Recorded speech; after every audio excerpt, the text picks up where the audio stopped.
White House Chief of Staff John F. Kelly has a new evening routine. He periodically strolls the perimeter of the White House grounds late at night, inspecting the compound and chatting with Secret Service agents to see if they have what they need. Just 2 months into his new post, Kelly has expanded his portfolio to include issues large and small throughout the administration, from influencing personnel staffing at the agencies to vetting President Trump's reading materials to his periodic nighttime walks along the White House fence line to check security. The no task too small leadership style, dating to Kelly's training in the Marine Corps, where he rose to a 4-star general, has its benefits for a president who often sows chaos in his wake, implementing a sense of order and discipline in a White House known for lacking both. But it also has prompted grumbling about micromanaging within the West Wing, where some staffers complain that Kelly may be growing his mandate too far and that a strict regimen stifles the creativity and spontaneity that have been hallmarks of Trump's enterprises. As one of Kelly's subordinates put it, the chief of staff sometimes becomes a one-man choke point.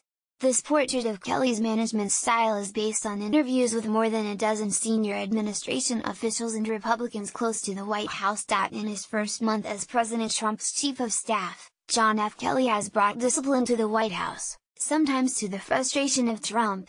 Bastian Inzuralde / The Washington Post. Since taking the helm of Trump's embattled White House at the end of July, Kelly has executed a number of structural and procedural changes to help tame what for months had been an unpredictable turbulence inside the West Wing.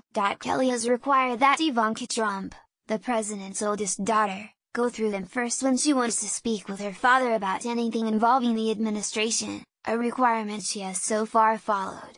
In the run-up to the United Nations General Assembly in New York this week, a number of foreign governments and organizations reached out to her to set up meetings, all of which she ran by Kelly and his team before adding them to her schedule. Kelly also has sought to clearly define the roles and portfolios of White House staff, especially at the highest levels.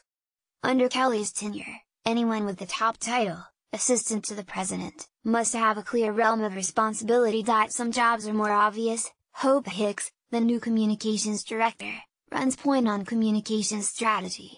But other senior staffers, such as Reed Cordish and Chris Liddell of the Office of American Innovation, who both work with Jared Kushner, the president's son-in-law and senior advisor, on long-term domestic policy initiatives, have more amorphous positions, and Kelly is trying to more clearly define their roles. I think the best chiefs in history have taken an expansive view of the job, said Chris Whipple, author of The Gatekeepers, A History of White House Chiefs of Staff. But, he added, it can be a problem if you obsess over the minutiae. A good chief of staff has to be able to delegate. Kelly has helped oversee the administration's handling of 3 successive hurricanes, which has earned Trump plaudits. But also on Kelly's watch, the president has engulfed himself in a number of controversies and failures, including his equivocal response to the deadly white supremacist rally in Charlottesville and his pardoning of polarizing former Maricopa County, Arizona, Sheriff Joseph Arpaio. There is also little evidence that Kelly's rival has tamed the president's impulses. This week alone, the president nicknamed North Korean leader Kim Jong-un Rocket Man, declared mounting evidence that Russia interfered in the 2016 election a hoax and continued to attack his former Democratic foe, Hillary Clinton. I still think the jury is out whether Kelly is what it takes to walk into the Oval Office, close the door behind him and tell Donald Trump what he doesn't want to hear, Whipple said. Kelly's militaristic style is seen as a virtue by many in the White House.